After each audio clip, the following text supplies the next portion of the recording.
so much for being the greatest ally America has had.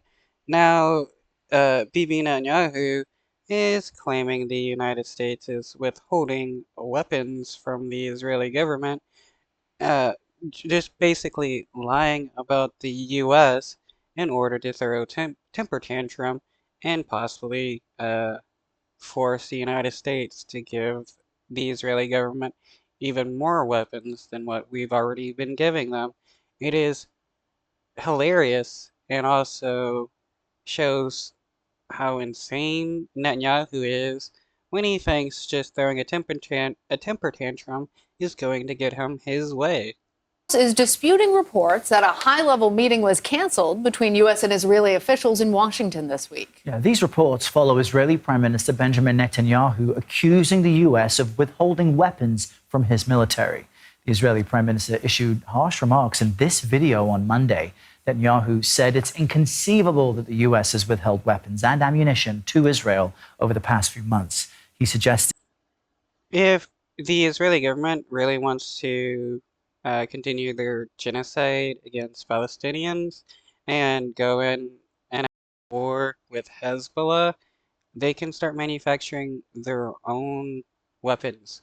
Why aren't they? It is insane how they think they get to demand weaponry from other nations just because they don't want to manufacture their own. the delay in receiving support is slowing his country's offensive in Rafah. The White House says it doesn't know what the Prime Minister is speaking about. Let's bring in now CBS News foreign correspondent Chris Livesay from Tel Aviv. Chris, what more can you tell us about this meeting that maybe was or wasn't supposed to happen, and then more generally where things stand for the partnership between the U.S. and Israel?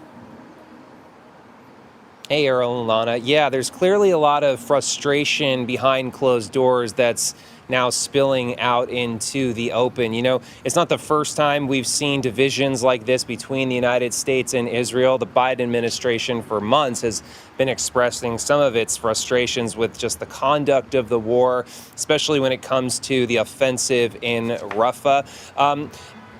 Yeah, Biden's frustrated because his support of the Israeli government and their genocide of Palestinian people is making him look bad because there's a lot of people in the United States that don't want a president that is going to support genocide and is a hardcore right-wing Zionist.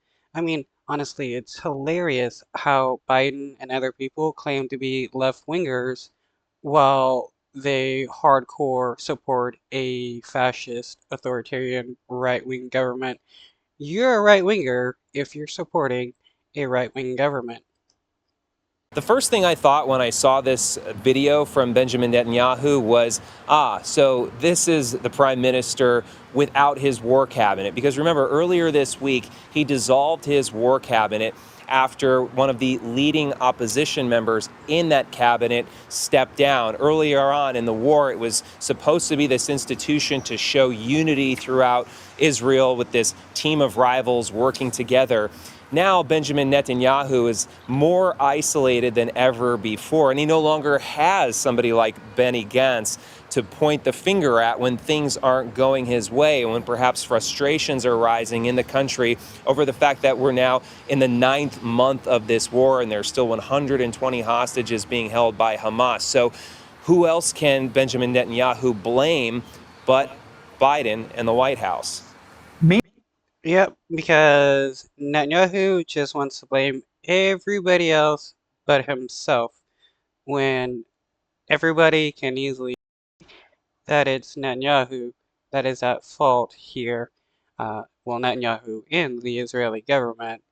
And that is one big reason why you got, hundreds of thousands of Israeli citizens protesting against Netanyahu, wanting him removed from government and wanting the Israeli government to accept a ceasefire deal to save the hostages.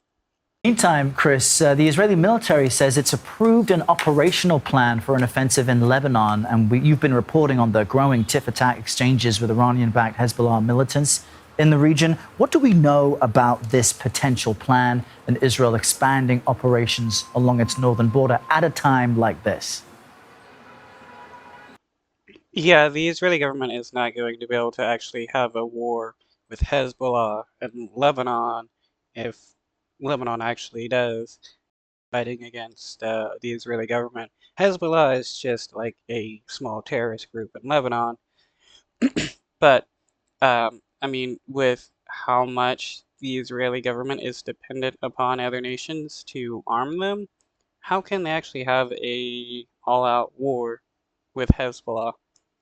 Right. It's certainly a very tense moment. There have been these tit for tat exchanges now going on for the past several days. You know, when it comes to Israel, one way or another, this has to stop. What I mean by that is either diplomatically or militarily. The main reason is because you have 125,000 Israelis who are internally displaced. Most of them are from along the border with Lebanon because of these exchanges of fire that have been happening since October 7th. In fact, Israel came very close to launching a full-scale invasion of southern Lebanon at the same time it responded to those attacks of October 7th. And so it's always been kind of on a hair trigger because in the meantime, you have all of these Israelis who can't go back to their homes, entire communities that have just been emptied. So Israel is trying to.